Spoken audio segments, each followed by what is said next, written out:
ان ربکم اللہ الذی خلق السماوات والارض فی ستۃ ایام، اس پوری کائنات کو اللہ تبارک تعالیٰ نے 6 دن میں بنایا ہے، ودن 6 days، یعنی 6 دن میں اللہ تعالیٰ۔ سوال یہ ہے کہ 6 دن میں کیوں بنایا؟ ان اللہ قادر علی خلق الکائنات کلھا، علی خلق السماوات والارض کلھا بلحظۃ واحدہ، ایک ہی لمحے میں اللہ تبارک تعالیٰ پوری کائنات کو بنانے پر قادر ہے، پھر 6 دن کیوں لگائے؟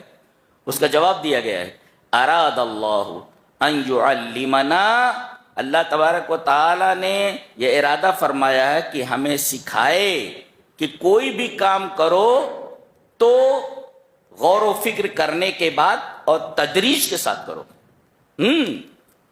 اگر جلدی سے بنا دیتا ایک لمحے میں تو کہتے تھے اتفاقاً بن گئی ہے، لیکن کہا جا رہا ہے کہ 6 دن میں ہم نے بنایا، تو پتہ یہ چلا کہ جو ذات قادر ہو کہ پوری کائنات کو ایک لمحے میں بنا سکتی ہو، اس نے 6 دن میں بنایا، اس کا مطلب اس کے بنانے میں کوئی حکمت ہے۔ اور آدمیوں کو یہ تعلیم دی گئی کہ وہ کوئی بھی کام کریں تو غور و فکر کے ساتھ کریں، جلد بازی نہ کریں۔ کوئی کہہ سکتا تھا اچانک پیدا ہو گئی ہے، ایک لمحے میں ہو گئی، تو اتفاق کا نتیجہ ہے، دس از اے کوئنسیڈنس، یہ اتفاق ہے۔ اور کہا جاتا ہے کہ کائنات میں کوئی چیز اتفاقی نہیں، ایوری تھنگ از پلانڈ، ہر چیز کسی حکمت کے تحت، پلان کے تحت۔ کوئنسیڈنس کوئی چیز نہیں، اتفاق کوئی چیز نہیں۔ اللہ تبارک و تعالیٰ نے ہمیں یہ تعلیم دی ہے کہ کوئی کام کریں تو سوچ سمجھ کر کریں اور تدریج کے ساتھ دھیرے دھیرے کریں، عجلت میں کوئی کام نہ کریں، یہ تعلیم دی گئی۔ ورنہ اللہ قادر ہے کہ وہ 6 دن کے اندر کیا ایک لمحے میں اسے بنا سکتا ہے۔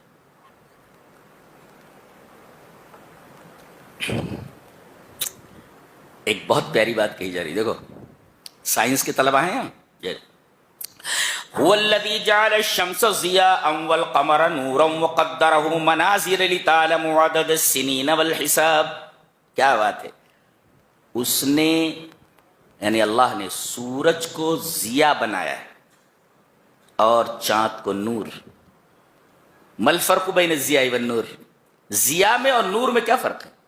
کہتے ہیں کہ ان مصدر الضیاء هو الشیء ذاتہ، وَأَنَّ النُّورَ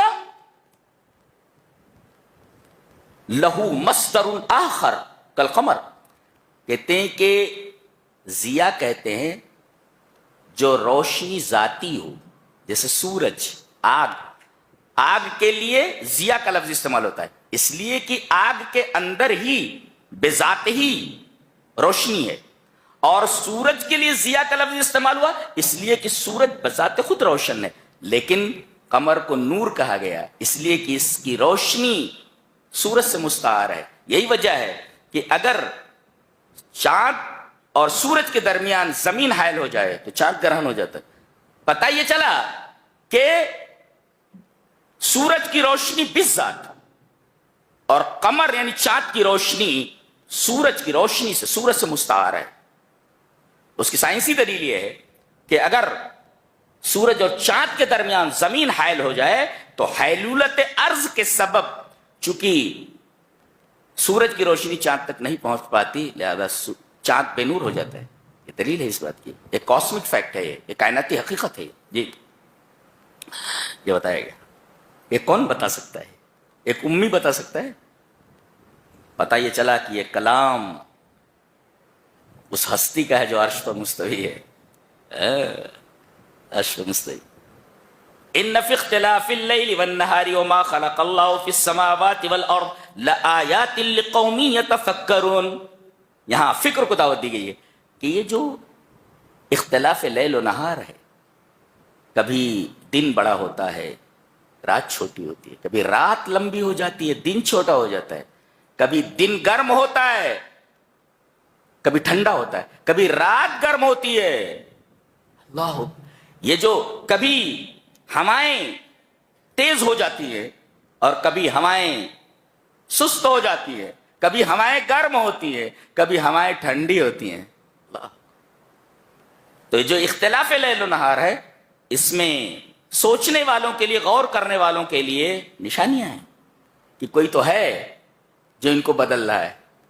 ارے بھائی کوئی چیز, بھائی روٹی ایسے رکھی ہوئی ہے, اب روٹی ایسے رکھی ہوئی ہے تو پلٹ دی گئی, تو ایک غور و فکر کرنے والا کیا ایک سادہ سا آدمی بول سکتا ہے کہ بھائی روٹی ایسے رکھی ہوئی تھی اس کو پلٹ دیا, کیونکہ پلٹنے والا موجود ہے, مقلب موجود ہے وہاں, پلٹنے والا موجود ہے. لہذا یہ جو اختلاف لیل و نہار ہے, یہ دنوں کو لمبا کرنا, رات کو چھوٹا کرنا, رات کو بڑی کرنا, دن کو چھوٹا کرنا, یہ جو اختلاف لیل و نہار ہے, کوئی ہے جو یہ سب کر رہا ہے.